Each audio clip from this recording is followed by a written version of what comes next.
तुम्हें पता है कि तुम किसके सामने खड़े हो?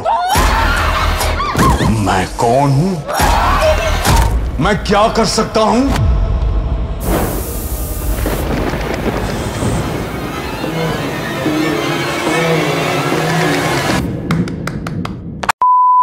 আমরা বাসে বা যে কোনো পাবলিক ট্রান্সপোর্টে সবসময় একটা লাইন খেয়াল করেছি, সেটা হচ্ছে যে যাত্রাপথে অপরিচিত কারো দেওয়া কোনো কিছু খাবেন না।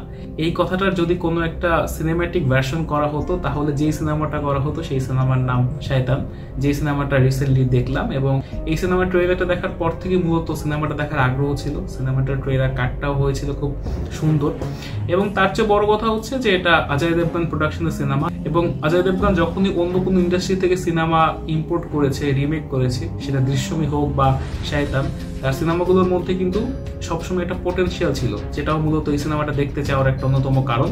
এবার এই সিনেমাটা কেমন হলো সেটা নিয়ে যদি বলতে হয়, প্রথমে সিনেমাটা গল্পটা হালকা করে একটু বলি। সেটা হচ্ছে কবির অর্থাৎ অজয় দেবগন তার পরিবার নিয়ে একটা রিসোর্টে যাচ্ছে, সেখানে সে কিছুদিন সময় কাটাবে। তো যাত্রাপথে তার সাথে ভানরাজ নামে একজন দেখা হয়। এখানে ভানরাজ চরিত্রে অভিনয় করছে আর মাধবন, যে হচ্ছে একজন ডেভিল। এই ভানরাজ কৌশলে কবিরের মেয়েকে হিপনোটাইজ করে এবং তাকে বশ করে ফেলে, এবং বশ করার পরে সেই কবিরের মেয়েকে দিয়ে নানা রকম কাজকর্ম করাতে থাকে, এবং এভাবে আস্তে আস্তে গল্পটা ডার্ক থেকে ডার্কেস্ট হতে থাকে। ট্রেলার দেখি মূলত আমরা বুঝতে পেরেছিলাম যে গল্পটা আসলে কিভাবে হবে, সেটাই আমরা সিনেমাতে দেখি। যেখানে জাহ্নবী, যে হচ্ছে কবিরের মেয়ে, যাকে প্রসেস করেছে আর মাধবন, সে জাহ্নবীকে দিয়ে একাধিক কাজ করাতে থাকে। সেই কাজগুলোর মধ্যে কখনো এমন হতে পারে যে সে তার বাবাকে থাপ্পড় মারছে, বা কখনো সে মুঠো মুঠো চা পাতা খাচ্ছে, বা সে তার ছোট ভাইকে খুন করার জন্য ছুরি হাতে চলে যাচ্ছে, এরকম এক একটা কাজকর্ম। এবং একটা রিসোর্টের মধ্যে পুরো ঘটনাটা ঘটছে, একটা রাতের মধ্যে পুরো ঘটনাটা ঘটছে, কিন্তু সেখানে স্ক্রিন প্লে এতটাই টান, সেখানে আসলে চোখ সরানোর কোনো উপায় নেই। এবং সেখানে ঘটনাবলী একের পর এক এমন ভাবে আসছে যেটা আসলে দর্শককে এঙ্গেজ করে রাখবে শুরু থেকে শেষ পর্যন্ত। এবার এই এঙ্গেজমেন্টটা যদি শেষ পর্যন্ত অর্থাৎ ক্লাইম্যাক্সের শেষ পর্যায়ে পর্যন্ত থাকতো, তাহলে বোধহয় খুব ভালো হতো। কিন্তু যে জিনিসটা খেয়াল করি সেটা হচ্ছে যে এই সিনেমার শেষের দিকে এসে গল্পটা একটু নড়ে যায় বলতে গল্পটা যেভাবে একটা টান অবস্থায় ছিল, সেই টান অবস্থা থেকে সরে যায়, এবং সম্ভবত ম্যাস অডিয়েন্সকে কানেক্ট করার জন্য শেষটা এমন ভাবে করা হয় যেটা আসলে অনেক বেশি প্রেডিক্টেবল এবং অনেক বেশি আরোপিত। এবার যে সিনেমা থেকে এই সিনেমাটা রিমেক করা হয়েছে, এটা গুলটেড সিনেমা বশ, সেই বশ সিনেমার শেষটা যদি আমরা টানি, তাহলে আমরা দেখবো যে সেই সিনেমার শেষের সাথে কিন্তু এই সিনেমার শেষে মিল নেই, বরং এই সিনেমার শেষটা অনেক বেশি সরলীকরণ করা হয়েছে। এবং আমার কাছে মনে হয়েছে সরলীকরণ করার কারণেই সিনেমাটা তার আপেক্ষিকতা কিছুটা হলেও হারিয়ে ফেলেছে। অর্থাৎ আমরা যেভাবে গল্পটার শুরুটা দেখেছিলাম, সেখানে শেষটা হতে পারতো আরো বেশি মিস্টেরিয়াস, আরো বেশি অন্যরকম চমকে ভরা। সেটা হয়নি, বরং অনেক বেশি প্রেডিক্টেবল হয়ে গিয়েছে। কিভাবে প্রেডিক্টেবল হয়ে গিয়েছে সেটা আপনারা সিনেমা দেখলেই বুঝবেন, সেটা আলাদা করে না বলি। তবে এই অংশটুকু বাদ দিলে, অর্থাৎ গল্পের শেষে যে উইকনেস, এই অংশটুকু বাদ দিলে কিন্তু পুরো গল্পটাই ভালো।